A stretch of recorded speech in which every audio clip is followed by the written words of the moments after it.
I, Bert Thompson, do solemnly swear and affirm that I will support and defend the Constitution of the United States against all enemies, foreign and domestic. That I will bear the true faith and allegiance of the same, and that I will obey the orders of the President of the United States and the orders of the officers appointed over me according to the regulations of the Uniform Code of Military Justice. Peter, this is the oath that I took 30 years ago when I joined the Navy the first time, and the second time, and the third time. I did 10 years in the Navy. This is basically the same oath that you took when you joined Congress. I do believe that we have an enemy, a domestic enemy. And I do believe that we have to address that enemy to the fullest of our capability. You've asked about the oath of office and impeachment. It's all about accountability, and Congress has fundamental responsibility that it abdicated in the last 12 years. Absolutely not being accountable, especially when you had one-party rule with Bush and with the delay-led Congress. We've got tools. There are oversight hearings. Impeachment is a tool. The power of the purse is a tool. And my responsibility that I take very seriously doing is to use the power of accountability and oversight in Congress and use it in a way that's wise and will achieve the goal of ending the war and restoring democracy. I have a disagreement about whether impeachment is the right step to take because I think it will interfere with getting the support we need to end this war. We disagree about that. We don't disagree about the indictment. I'm not going to argue with you at all. Of course I'm not going to argue with you about whether this man deserves impeachment. You know, in many ways, the indictment that you've given against the Bush administration is understated. I mean, the no-bid contracts to Halliburton, $57 million spent to build a housing complex in Baghdad that never got built, and there's hundreds of trailers over there. On this question of impeachment, what's impeachable? I take this very, very seriously. And one of the things I did in my office is I invited a researcher from the Congressional Research Office, Carl, to come over, and I said, what is the history of impeachment? Because it's not really defined. High crimes, misdemeanor, bribery, treason. So my constitutional responsibility in upholding the Constitution is not to pick a specific tool that the Constitution gives us, but it's to do the job. We have the power to impeach. You believe we should use it. I don't at this time, okay? But it is a power. And when I asked about what is impeachable, and we went through the history of impeachment, you know, Andrew Johnson was impeached in the 1860s, basically because he hired somebody that Congress legislatively told him he couldn't. Bill Clinton was impeached because he wasn't truthful about a personal relationship. And we all know about Richard Nixon. So I said, what is the definition of an impeachable offense? And bottom line, the definition of an impeachable offense is whatever 218 members of Congress vote to say is an impeachable offense. So it's fundamentally a political decision. And you are using your political power and your political right to organize and advocate for that decision. But me, and am I upholding my oath of office? When I insist that we hold accountability, that we take votes to use the power of the purse to deny funds in the way that the President wants to advance this war, I believe I am, to the best of my ability. Thank you.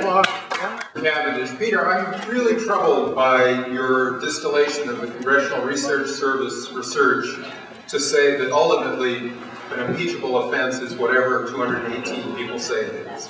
I think that does a real disservice to our Constitution.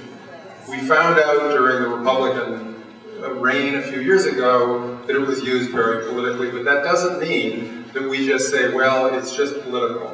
And I think that as Congress is the body, that the House of Representatives is the body that's charged with holding the executive and judicial people accountable through impeachment, to say we're too busy with something that's a great threat to deal with the lawlessness that's going on is a real license for more lawlessness. I certainly don't disagree with anything you say about the need to end the war. I hope you'll implement that by stopping voting for any funding. But you can't say that because there's a terrible threat, therefore we're going to let this lawlessness go on. I'm going to say that nowhere in your oath of office and nowhere in the Constitution does it say that there is a conditional factor with respect to impeachment. You cannot raise your hand and say, I will uphold the Constitution of the United States without fear or favor, and so on and so forth, unless we only have 18 months left, unless we've tried all of the other things, and unless we can get 293 votes, and so on and so forth. It's about standing up to do what's right. It's about your allegiance to a document to which you swore allegiance and to which you are now saying it is irrelevant. And you also, and with all respect, have stood here and said, well, we have an honest disagreement, that I understand. And then you said, but I believe. Well, it isn't just about what you believe. It's about what we believe. And it's about representing our voices. We voted you because we felt we could trust you to represent our voices, not because we trusted we could help you represent yourself. That's right. Okay, thank you. And uphold the law. Yeah. Uphold the law. While the crimes of this administration are too well known and numerous to account here, the urgency to impeach Bush and Cheney is not necessarily directed at them, but to the movement they embody. The neo-fascist takeover of the government.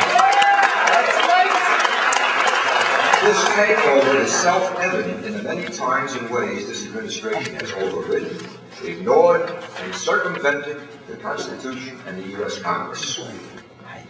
This authoritarian movement was not created by the Bush administration, but found full expression in it.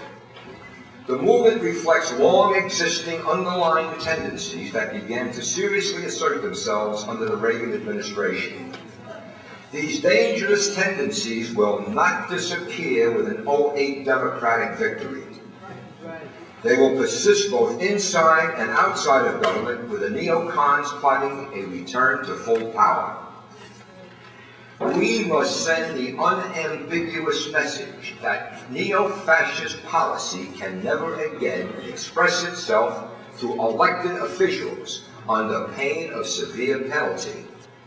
Only impeachment sends this message. While impeaching Bush and Cheney may be irrelevant, it is essential that we impeach the neocon authoritarian movement if we are to preserve our democracy. This is a duty, not a choice. No political exigencies take precedence over this. And even should impeachment ultimately prove a minority position in the House, it is an essential minority that can form a growing principled base and give hope to the American people who have lost faith in cynical, self-interested representation. That very despair on the part of the people is a precondition for authoritarianism. And you, Peter, you, my representative, must restore their faith in democratic process. May I respectfully suggest that you can multitask? And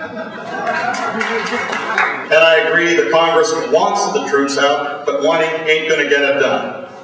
What the Congress has to do is look ahead. The only alternative is to, and this is a myth that has been foisted upon everybody, the Congress is too busy trying to end the war. That's BS. All it takes is for a single representative, perhaps you, Congressman Welch, to inform the Judiciary Committee that to investigate and indict rules of articles of impeachment against the president. It does not take the whole Congress. It takes the Judiciary Committee to do that. I will uphold the Constitution. Protect and defend.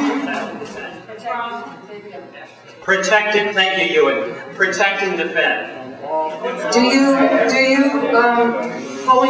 do you believe that you are doing that now by refusing a non-optional provision in the Constitution that says those who violate the Constitution should be impeached? Let me answer that question. The point of the question here is that Bush has committed impeachable offenses, therefore there's a duty on the part of Congress to impeach him. Yes, absolutely! Absolutely! You got it! You got it! You finally got it!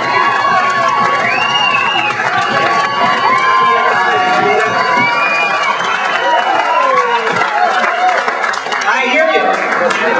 You haven't been shy about that.